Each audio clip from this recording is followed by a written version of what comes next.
On this episode of Bootstrappers, we're going to talk about how processes and procedures can transform your business and allow you to scale and make more money than you thought possible.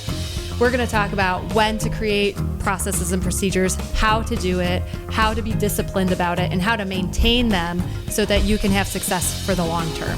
We're also going to talk to the queen of processes and procedures in the property management industry, Stacey Salyer. She is going to tell us about her experience, how she got started, and all her best practices. That's next on Bootstrappers. Welcome to Bootstrappers, a unique program designed to help make your business better. From property management to remote workers, Bootstrappers is here to help your business succeed. Bootstrappers is a production of Anaquim LLC, so let's lace up those business boots and join Bootstrappers with Jeremy and Gwen Aspen. Welcome to Bootstrappers, where we talk to entrepreneurs about topics that matter to them and us. I am your host, Jeremy Aspen, president of Wistar Group in Omaha, and I'm here with my spouse, Gwen Aspen, the president of Anaquim, Canada, United States, and Mexico, all over the place. Today we're going to talk about processes and procedures. Wait, hold on. It is more interesting that it's actually a core principle. It has to be part of your company if you endeavor to do anything more than just have a job. If you're going to develop a company and turn it into something, this is something you have to do, even if you don't have time for it, because you don't. So we're also at the end of this show, at the very end, we're going to give away a book, a favorite book of our guest, which we'll find out about in a little bit if you'll go to Apple and give us a review. Five-star review. 5-star review. We'll get you what'll be a book. Hopefully it's just a video link. So Stop. It's a book. We're going to send our guest's favorite book to the first comment we get on on Apple on this link.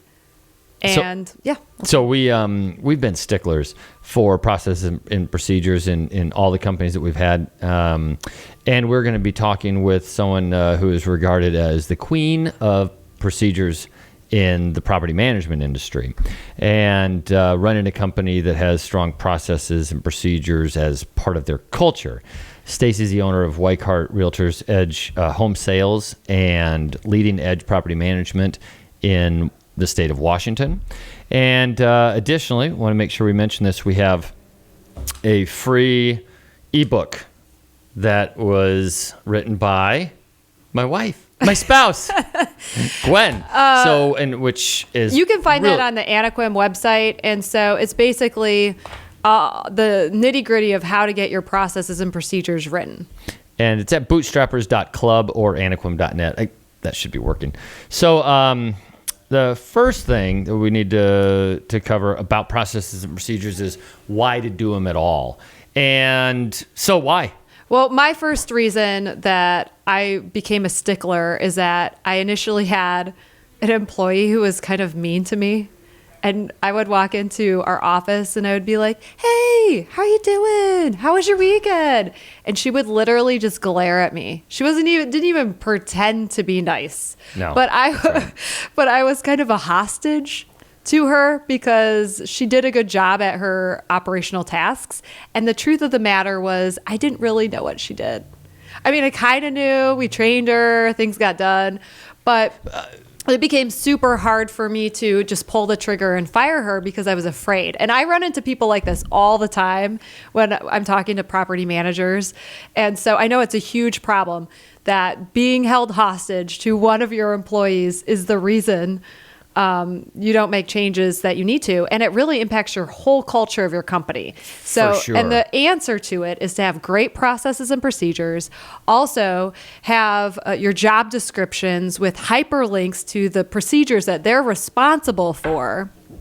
And then when you have those things, if someone's does like a huge values infraction at your company or is terrorizing your culture or is holding you hostage and they're horrible to you, you can just make the change and it's no drama.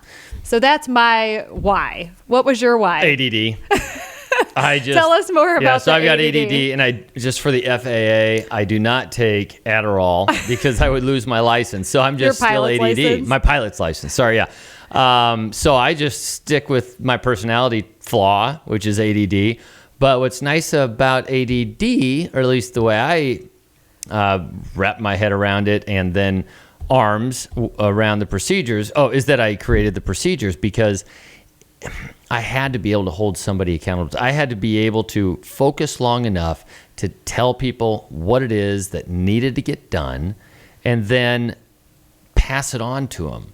Because with ADD, you're not going to do the same thing over and over again. Well, and you forget things. You're like, you need checklists. And I have to have something that tells me this date to do this, which is another part of procedures that we don't talk about very often. It's one thing to have everything written down in a procedure, but it's also even better, an enhanced level of it, is when you embed a next step into the workspace of our employees. So when you select no in some field or whatever, and you hit save, that it automatically tells them what their next step is or what they're supposed to do in the next go, or it automatically generates a notification or an email or a template or something that then becomes a next step, and it just flows nice and smoothly. And so I just want to piggyback on your ADD. So you've basically been a stickler for processes and procedures because if you don't have a checklist, you get lost or you forget a step personally. For sure. And then it also, I would say that ADD has informed your other obsession which is automation. Yeah. And so you have embedded your processes and procedures into creating wizards for workflows so that the next step is almost dummy proof, because you are expecting the person that you hand it off to have the same ADD you have, essentially. Yeah, or it needs to be designed for someone like you. somebody like that. And also, here's another thing that really drove me, and I think a lot of property managers might really understand this.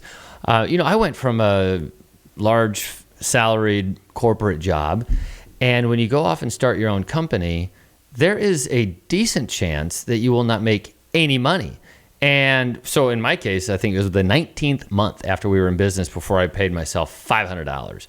But what drove me to really make sure that I had processes and procedures is that I wanted to stay above. I wanted to be able to say that doing something was below my pay grade, not in a disparaging kind of way, but in a way that made it so that I could hire employees that were going to be underlings or, reporting to me, who would naturally make less money.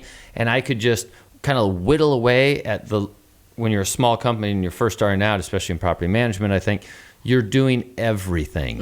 And if you're doing everything, that means you're doing $10 an hour labor and you're doing $100 an hour labor.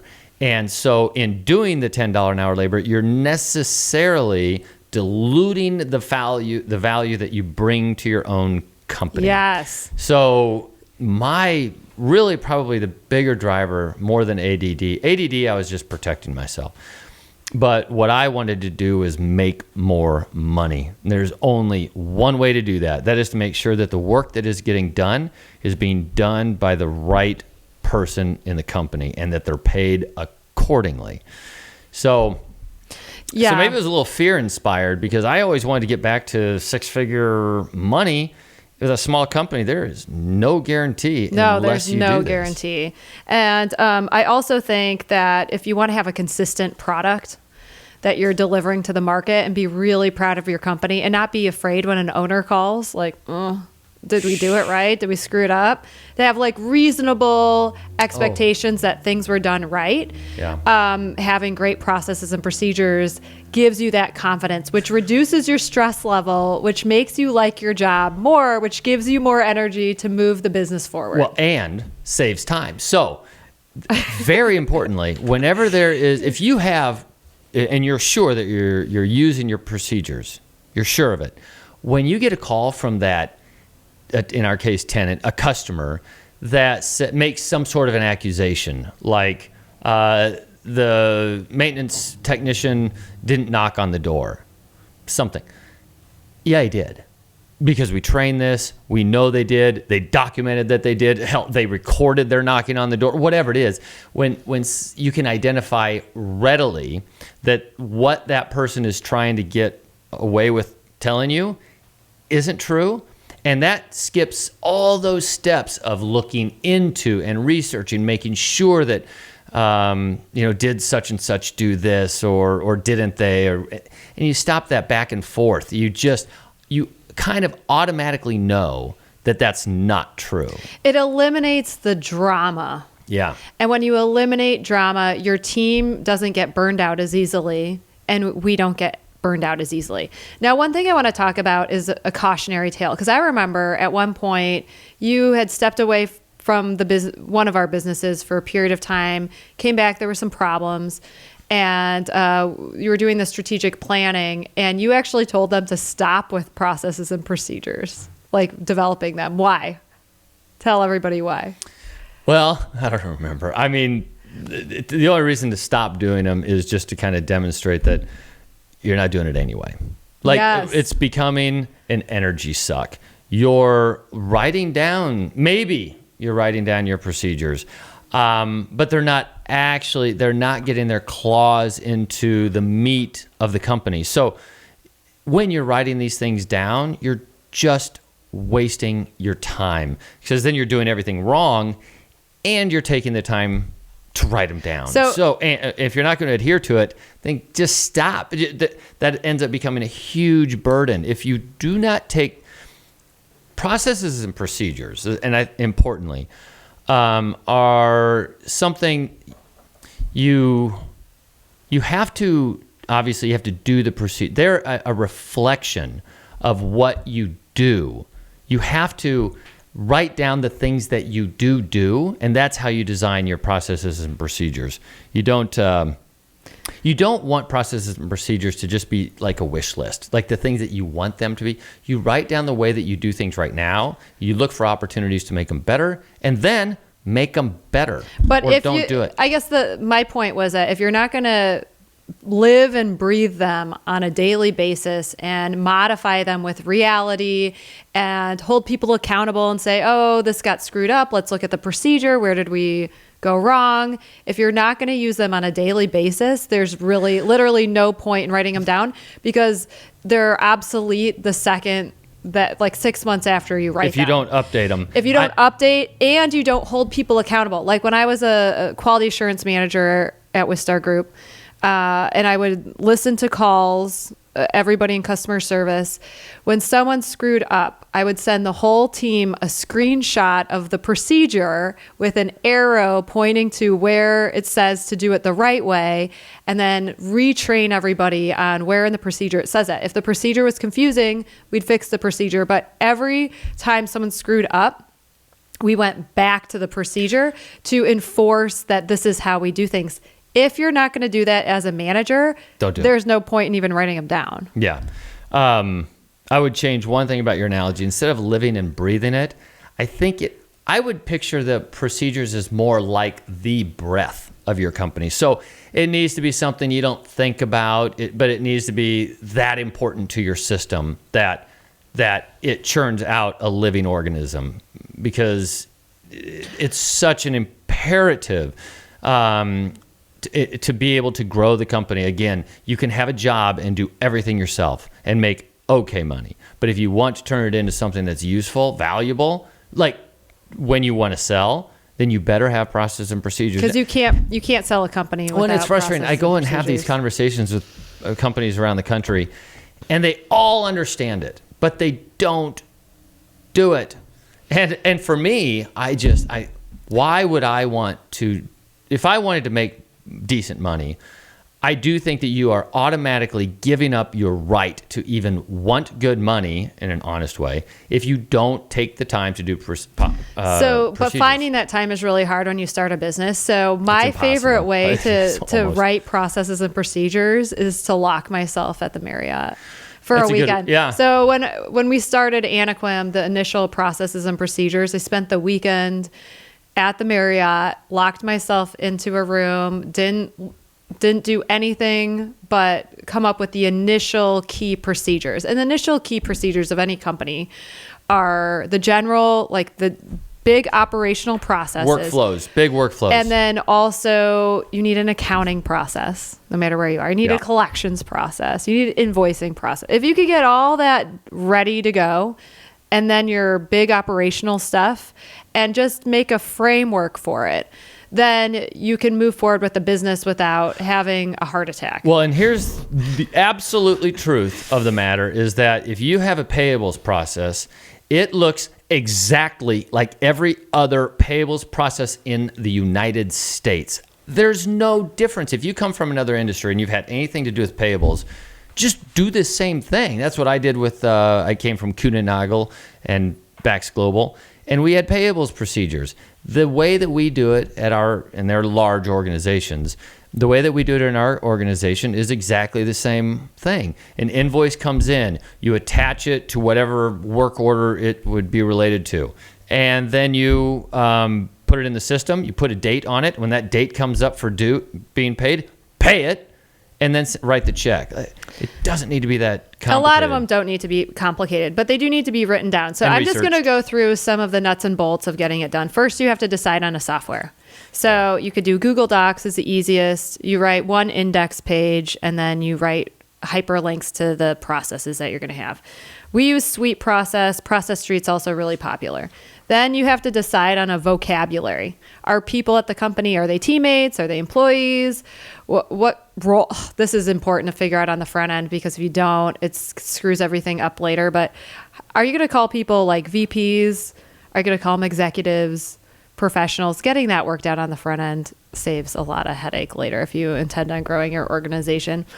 Also, standardized. Do you have goals or rocks? What are you going to call like quarterly goals? What's your cadence going to be? How are you going to have meetings? Knowing that on the front end is helpful. And then acronyms. Oh my God. Like, please write your acronyms in the glossary. Just keep them to a minimum. And we have some people that just freaking love by the way, my name is not J.A. Not everybody. And this person's name is not R.W. It's not. And if you don't know that person, don't use their initials. It's so irritating. Oh my gosh, we have some people like love everything that have an acronym. I'm personally not a fan of that. And then you always want to have at least if you're going to do a Google Doc and just start from a blank sheet of paper, at least have a format that you're going to have every process follow, every procedure. So it's going to have a trigger, it's going to have a purpose, and then you're going to write the steps down. Are you going to do, like if it's a Google Doc, numbers? Are you going to do check marks? Are you going to do like bullet points? But figure out what your structure is going to be. Then you have to have a procedure for managing your procedures, because in 6 months, and we've had this happen, this is our big boneheaded move. We talk about that a lot on the show. Our big boneheaded move is that we never had a process for managing our processes. And then every year it was like unwinding a messy string, trying to figure out where things are and who was allowed to write procedures, and then they didn't follow the format. And then you'd have to like undo what people did, which is more time consuming than just following the format that you originally set out and training people on how to manage them. So, business tip. There are different layers of an organization. One of them is entry level. The second one is supervisory. The next one is management. And the one after that is executive. That's not going to change. I don't care what organization, I don't care how tall it is or how short your organizational structure is. That is a fact. You might be both a supervisor and a manager, but what supervisors do is make sure that their agents do things the way they're supposed to. What managers do is manage the people that work for them. They make sure that the procedures are being adhered to. They look at the procedures. They'll adapt the procedures for upcoming new software, enhancement, changes in the industry, whatever they have to.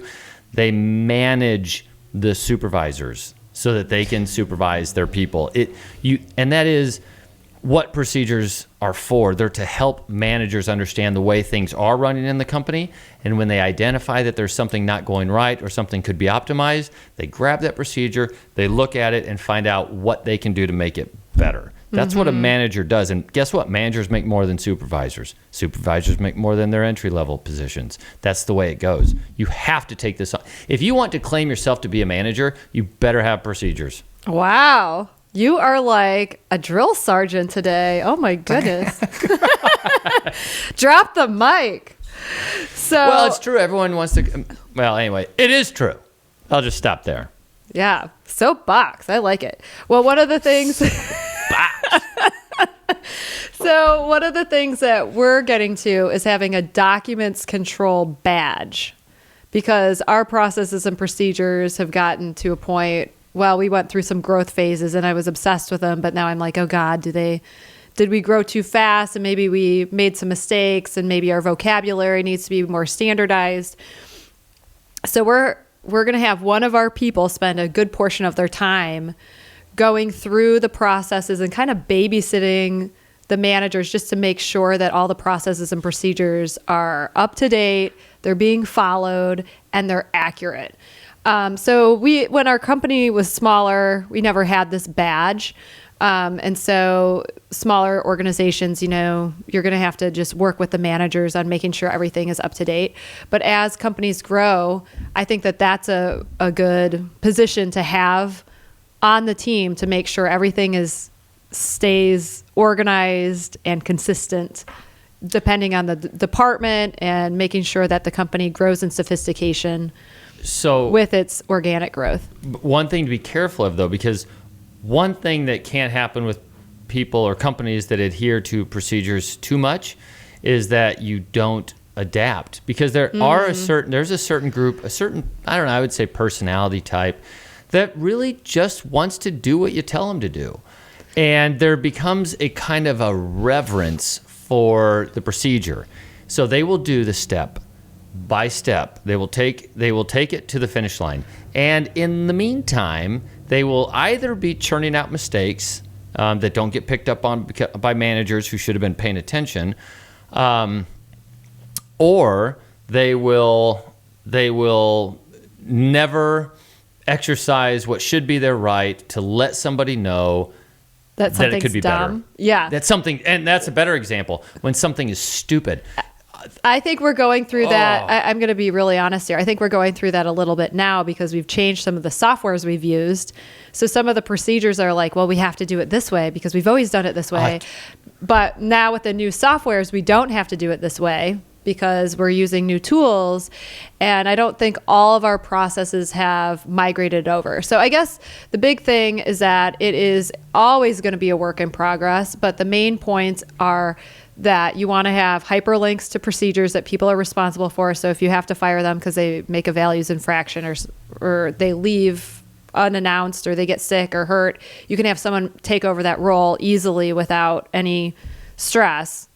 Because again, just follow the procedures on that for that role, and make sure we're obsessed with keeping them updated while staying flexible, right? So there's maybe a balance there, flexibility, keeping them updated. Well, so you want to make sure that what somebody is doing today is what is in the procedure. Like, you may not deviate. You must make that mistake every single time it pops up because that's how it's written. But you've got to make it so that if they have this reverence, sometimes I think it's laziness, but if they have a certain reverence for the procedures, that this is the way we do things, then there has to be a mechanism. It's probably through some sort of a meeting or something where you identify that something can be made better. Supervisors or managers pick up on the cues and then insert them into the procedure. And then from that moment on, that is the way that you do it. Mm-hmm. And here's this all ties into the human resources piece and getting rid of people. If you have a procedure and you've identified a first time that they've done it incorrectly, and then you identify a second time, you notify them, and then a third time, HR departments, companies will tell you that after that third time, you can fire them. That can't be the goal. You want to try to make it better. But in order to make them better, you need to be able to point to something and say, look, this is where you screwed up. Don't do it again. And then if they do, it's a write-up. But it's really important to not or when you hear the words, we've always done, or we do things like, there is a decent chance that person is not going to be the one bringing up change. And it has to be a supervisor that identifies that, okay, this is churning out a stupid result. Because while procedures can help make your company successful, really their purpose is to make it so as much of what you do is dumb. Right? So mitigate the downside of the dumbness. Like if there is something that really just doesn't make sense and is harmful, clean it up, get it out of there, but make it so that the step-by-step procedures are super simple to follow. You don't need idiots to follow it. You need to have systems that make it easy for them to do things routinely. And if it's the right kind of person, bring something to the table. Make your company better. Joining us now on Bootstrappers is Stacey Salyer. Stacey is the owner of Weichert Realtors Edge Home Sales and Leading Edge Property Management out of Washington State. Commonly referred to as, I've heard, the queen of processes and procedures. Apparently you're somewhat known in the industry for doing things right. That's awesome. Yeah, that's absolutely. Even if you're not known for it, it's a lot better to be doing it right. Yeah, that's great. Maybe I just need a crown, I guess. Yes, I think so. Yeah. We so actually maybe we could take advantage of the instant to ask what it is you do and just kind of a rough overview of who you are. Sure, yeah. So I'm the owner-broker of those two businesses, Leading Edge Property Management and Weichert Realtors Edge Home Sales. I've been in real estate for 16 years, but I opened my own brokerage 4 years ago, so in 2016.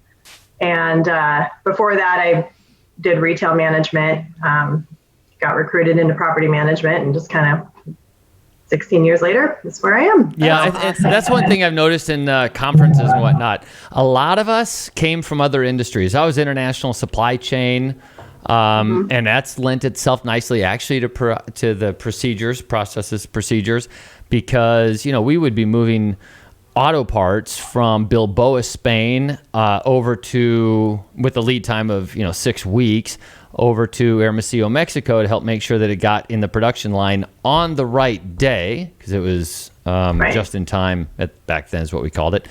And you have to have things down right, and you have to be able to identify when the problems pop up. And the way to do that, I learned then, was making sure you had stuff written down and that what you had written down was followed. So, and that's my question for you is, did working in retail as a retail manager, did they have good processes and procedures? How did you come about being so diligent and disciplined about it? Yes. So I think it actually stems from my childhood a little bit, to be honest. So I'm firstborn in my family of 3, and I think you kind of become like natural leader in your family. And also my dad is a retired Marine. So I think I learned a lot from him as far as like organization and, always putting things back in the right place and just kind of that, like everything has its home type thing. And then before my last company that I worked for was Gap. Which is a huge, obviously, international retailer. I will say, yes, they have amazing processes and procedures. Everything is dialed down to, 15-minute increments. Like this window change should take you 1.25 payroll hours times 2 people. If you, shipment and everything. So I think I worked for Gap for 5 or 6 years. So that was a fantastic way to get trained and, really running a business and learning kind of all that operational type stuff. And then somebody enticed you into the sexy industry of property management? Yes, which is crazy, right? Because here I was making really great money. It was 2004, retail. I had fabulous benefits, total corporate job. And somebody recruited me and they said, hey, you should totally come, work for me, get your real estate license. You'll be 100% commission. And I took the big leap and I just did it. And at that time I had my firstborn. I have 3 kids now, and he wasn't even quite 1 year old. And I was kind of looking at family life, and they sold me on that time piece as far as like, hey, you'll have way more time with your family during the holidays and all that kind of good stuff. And I made the leap, and here I am. So then you jump into property management. So when you get into property management, I don't know where you started, but I'm sure quickly, was it an already existing company, I should ask? Yes. Okay. Yep. So I went and hung my license for a broker. So probably the property management department had no processes and procedures and it was chaotic. Is that a safe assumption? Yes, that would be. Yes. Really? Okay. There was really no training. There was nothing. It was like, oh, hey, here's your book of business. Here's a contract that we use for the tenants. Here's a contract we use for the owners. Your job, you need to go get more owners and take care of these homes. And that was that. But nothing on like, what's a thermocouple for a hot water tank? What do you do if you get a call on like a septic system, or, what happens if, you need to move somebody in or out, that kind of stuff. So when you got into property management, was there something that was glaring and you identified as probably a best place to start fixing stuff? So you mean as far as like opening my own business? Yeah. Yep. So, I definitely had the opportunity to learn a lot of like what not to do and some things of what to do. So when I opened Leading Edge, it was kind of like the perfect time because so many more new technology features were coming out. And I had the experience of, this worked really well, but, this didn't.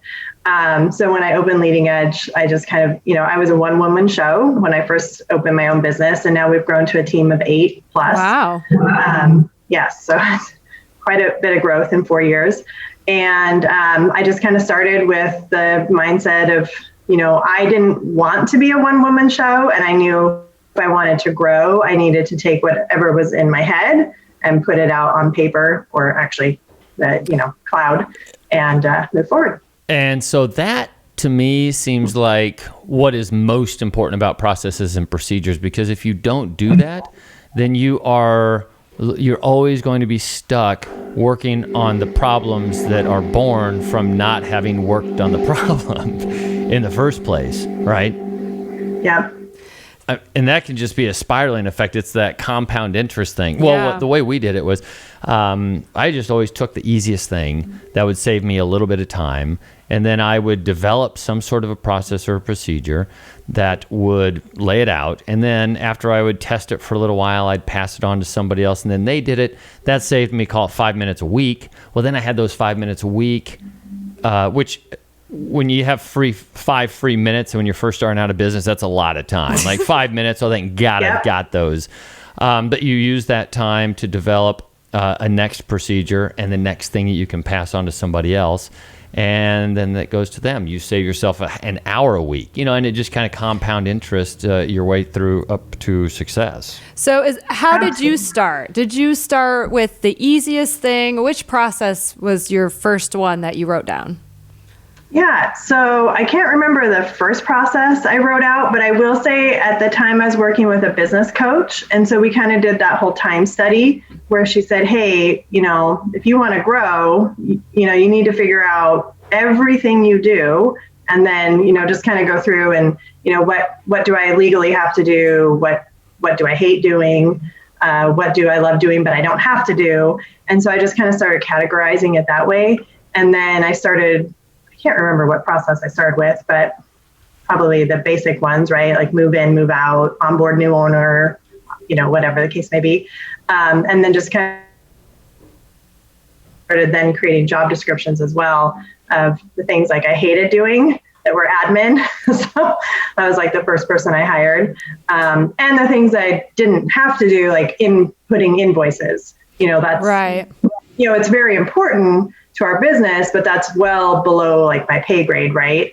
So I could go out, I could use that time, kind of like what you're talking about, the extra 5 minutes a day, or it becomes an hour, 2 hours a week, to get new business so that I could continue to grow and then be where we are today. So when you were writing those down, did you carve out a specific time in the day where you would dedicate it to the processes and procedures, or did you do it on the weekends? When did you write them down? No, I'm very much a live by your calendar type person. And that's usually how I train my team as well, is to say, hey, if you have a certain task you need to get done every day, then it needs to go on your calendar and it has to live there and you have to do it. So same thing with that, with processes, is you have to set the time aside to get it done. Otherwise, you'll never get it done, because it's one of those tasks that you hate doing, but you love it once it's done. And then once you kind of grow your team, then you can start utilizing your team as well to help you. So no, I definitely put it on my calendar. So for those initial processes, did you put it on your calendar every day, like for until the initial, at least the framework was done for those processes and procedures, or did you do it once a week? I think I did a couple times a week. So I always reserve Monday for what I call firefighting. And that's what I call it with my team is, Monday's like firefighting day, like, oh my gosh, what happened over the weekend, or, what do we have left? And usually I'll reserve kind of like Wednesday, Thursday, Fridays for kind of more of those projects. So that's just me personally. But I think of it, however it works with anybody's schedule. So which software are you using for your processes and procedures? I know we use Suite Process, but what have you used? Yeah, we use Asana.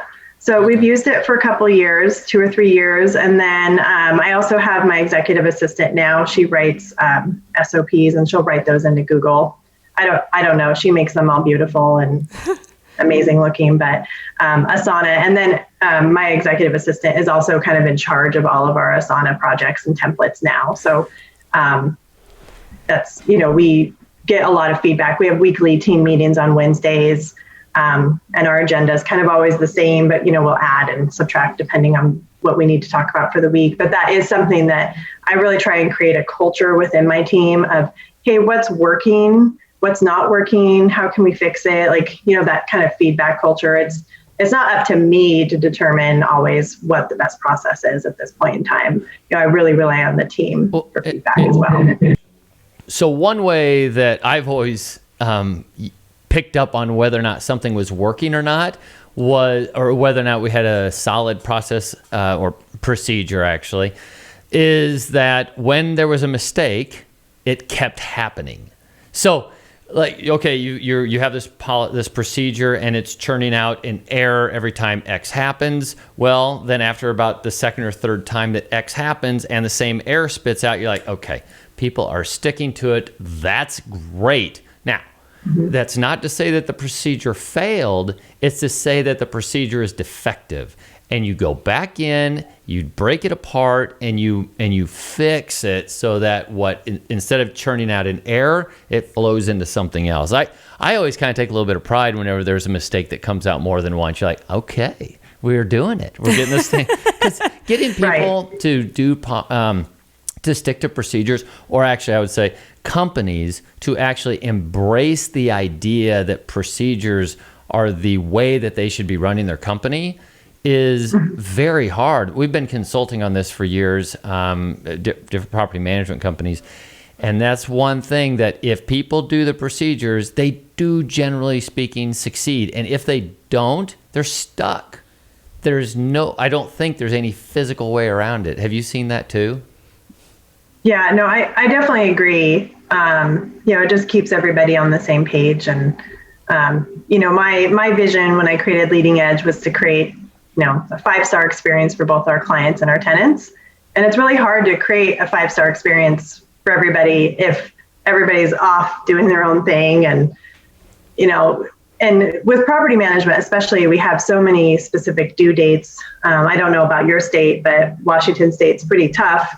As far as like, you only have so much time to respond to somebody about a work order. You only have so much time to like process their move out documentation and refund their money from their deposit. And, if you're not following very tight processes and procedures, you really could fail in a matter of, time, not much time. So when somebody messes up at your organization, do you always go back to the process and the procedure, look at it when you're giving them the feedback to see where the error took place? Is that how you keep them up? Because it's one thing to make them, but then it's the maintaining them that's the hard part in my mind. Yes, definitely. So we always look at the process and then the person, and, is it training? Is it just they don't follow processes? Do they not fit our culture? I don't know, so it's we kind of look at everything holistically, I guess. Yeah. And, I think once you get it down and once you've had them and then once you have them in writing and your team is following them and you keep adding new team members, then when you're interviewing people, you want to make sure that they understand, like, you set the expectation early and say, this is us, this is what we do, this is how we do it. If this isn't something you want to do, then leading edge isn't the best place for you, and that's okay.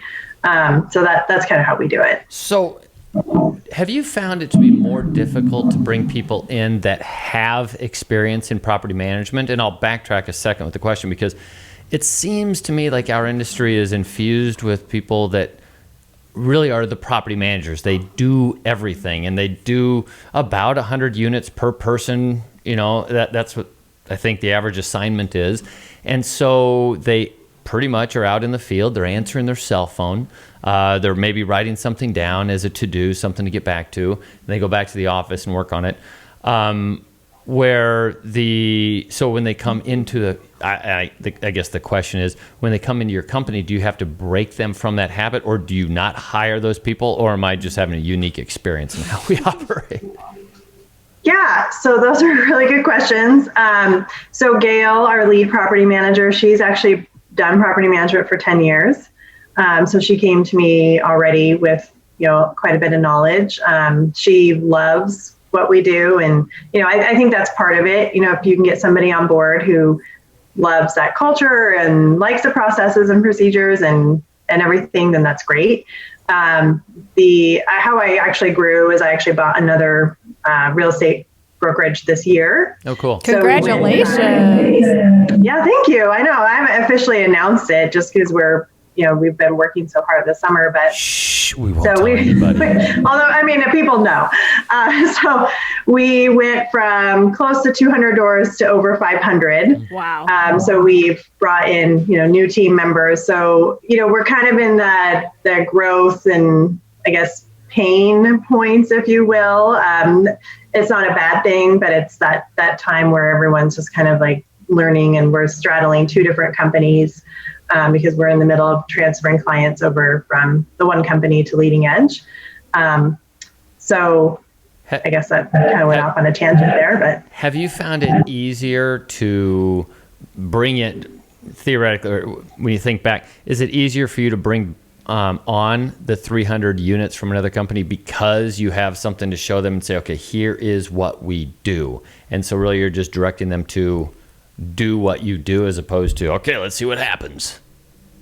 Oh, yes, absolutely. In fact, this is a deal that I worked on since January, and then we closed in June. And the seller actually stayed on, and his full-time assistant also stayed on. So it's a very unique transition. And one of the reasons I think it worked so well is that he had created an awesome business, great property management book of business. He's excellent at what he does, and his full-time assistant is also excellent at what she does. But he just didn't have what Leading Edge had, the technology, the process is written out, and all that kind of good stuff. And so he was looking, he's retirement plan. So he'll stick around for a couple of 4 years and then officially full-time retire. So it actually worked out really well. So a lot of people would be envious of what you're doing there, because that's so much of what, that's what we want to do. We want to be able to grow. We want to get doors on board, and whether we're doing it organically or we're bringing on another property management company, if you've got the processes and procedures, we can't hound it enough. It's so much easier. Got a couple of questions for you because we're running out of time. What's your favorite book and why? Oh, my favorite book.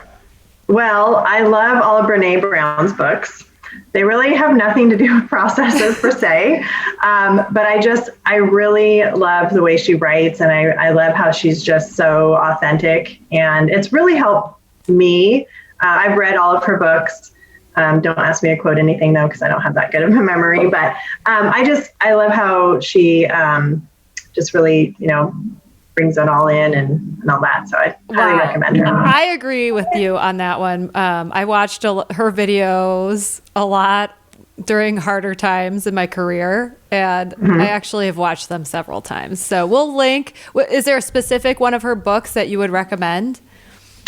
I think any of them are great. Certainly starting with the first one. If you haven't read any, then start with the first one. But I would say probably my ultimate favorite, and I know I didn't tell you this ahead of time, but is Dare to Lead. Oh, yes. But I do think you need to kind of read all of them to get there. And I would love to meet Brene Brown someday in person. So I'm going to put that into the universe. Yes. Brene, if you're watching, I'd love to meet you. Maybe a property management conference. Wouldn't that be fun? Right? I know that would be fabulous. So, and then the other question we want to ask you is, obviously running a business is so difficult and so many things come up, and we all make mistakes at some point. What would be your biggest boneheaded move in business that maybe we all can learn from? Oh gosh. There's so many. So, I don't know if there are like so many big ones, but there's, little ones here and there that, as long as you take them as a learning opportunity, then they're not really a bad mistake. Right. Exactly. Right. I think putting the right people in the right position, is probably the biggest, I guess what I'd say mistake that I've made over the years. But again, like anything, as long as you learn from it and, hopefully it doesn't happen again. And then you create a process in the future to help alleviate those future mistakes, then it's okay. I've had that same issue before because I fall in love with like everybody that works with us or for us. And I think that they can do literally anything. And then sometimes I've historically put people in the wrong positions where it's not a good match. So, so finding the right, and no one likes to be in a role that they're not a good match in. So that's one that I can totally relate to. For sure. So Stacey Salyer, thanks so much for coming on our show. Yeah. Stacey, again, is the owner of Weikart Realtors Edge Home Sales and Leading Edge Property Management in Washington State. Look her up. And thanks a whole bunch for coming on the show. And we love a chance to talk to the queen of processes and procedures in the property management industry. I love that title. And thank you for having me. I can talk about processes and procedures all day long. Wow. We got so much out of that. Yeah. You know what I got out of talking to Stacey Salyer the most is that she did a time analysis of what she was spending her time on. I really need to do that. So as she was saying that, I kind of remember back in corporate America that my boss at Kuehne+Nagel, he was the president at the time, he had us do something like that. And I think that's where I got it in my mind, how there's some sort of segmentation. I was wondering why I couldn't hear you. There's just some sort of segmentation to our jobs. And I think I did deploy something like that at the very beginning because it had to be I think that's where I get that idea of the easy stuff first. Just get that out of the way. Yeah. Get that stuff onto somebody who might be, hopefully way less expensive than you, or at least what you hope to be, so that they can do that processing of the work and you can work on some more higher level stuff. And everybody does some work below their pay grade. I remember reading a Harvard Business Review article where they were reviewing CEOs of huge companies and they had business coaches making sure that they were actually focusing on that visionary work and not working below their pay grade. So I think all of us can learn a lot if we spent 1 or 2 weeks just really analyzing our time usage and how much it's worth. The other thing I got from Stacey, which I think is the hardest part about processes and procedures, is the discipline to find time to write them down. Because, regularly. We talked about earlier in the show that I lock myself in the Marriott, but you can't do that all the time. And you can't do that for small things. That's like a big project, right? But the discipline to just, the discipline, I didn't even hear it. I probably didn't want to. The discipline. She's my wife. God. Okay. So the discipline to just mark time on your calendar, not read your email, do the deep work of getting the processes and procedures done when you said you were going to do it. I think that takes people really far. And I'm not always great at it. I mean, I'm okay at it, but I could get better. Yeah. So to kind of play off of that a little bit, when you've got a major objective in the future, like right now I'm writing for our newspaper, and so I take a certain amount of time very regularly to think about what I want to think about, and ultimately what will turn into a column. And these are very similar in that I think it makes the most sense to, even if it's 10 minutes a day, set 10 minutes a day aside to think about what you want to do with your company, and do a little bit of dreaming, put it together on paper a little bit, and then grow those thoughts into the form of procedures that you can then pass on to somebody. But if you don't take the time, like for sure, if you do not take the time to write your procedures and infuse them into the DNA of your company, you're not going anywhere. You can buy other companies and you can have the exact same problems, the inability to scale that you have as a small company.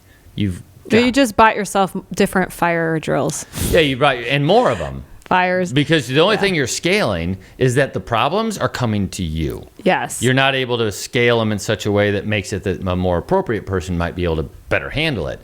So if you're growing, not organically, but you're growing through buying companies, when you found yourself a great sugar daddy, great, good.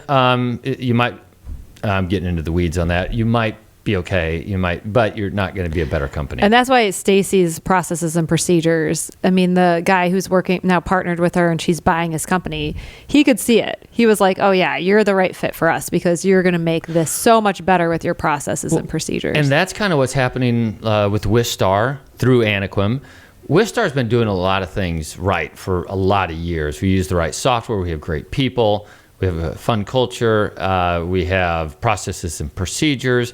And we've actually designed ours to be able to scale to other companies. So through Anaquim, this is going to sound like a pitch, but through Anaquim, we've been able to reach out to other property management companies and just give them what we're doing. Mm-hmm. And if they do it, then they're way better off. And it's not like it's from one day to the next. You're not going to be You're not going to be able to implement this kind of a change from one day to the next.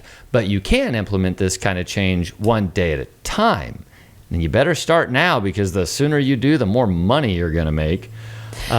So I just want to remind people, if you want to learn more about how to write your processes and procedures, we have a free ebook on the Anaquim website, anaquim.net. That's this. It's on the library under ebooks.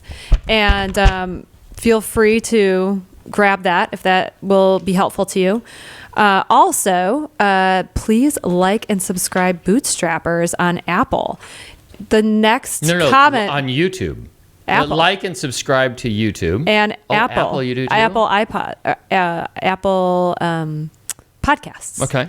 And we will send the next person who comments "Dare to Lead" by Brené Brown. I do love her. She is an amazing author. So that's a good book. That's Stacey's favorite book. So we're going to send it to whoever likes and subscribes. Check out the links below, because I think we mentioned a couple of things we were going to be linking down there. And first and foremost, take the time to write your processes and procedures starting now. This is Bootstrappers. We'll see you next week. This has been Bootstrappers, a unique presentation designed to help you better understand how the world turns. Contact Gwen or Jeremy at hosts@bootstrappers.club or visit our website, anaquim.net. Be sure to subscribe to our podcasts on Apple, Google Play, Spotify, and our YouTube channel. Thank you, and join us next time for Bootstrappers.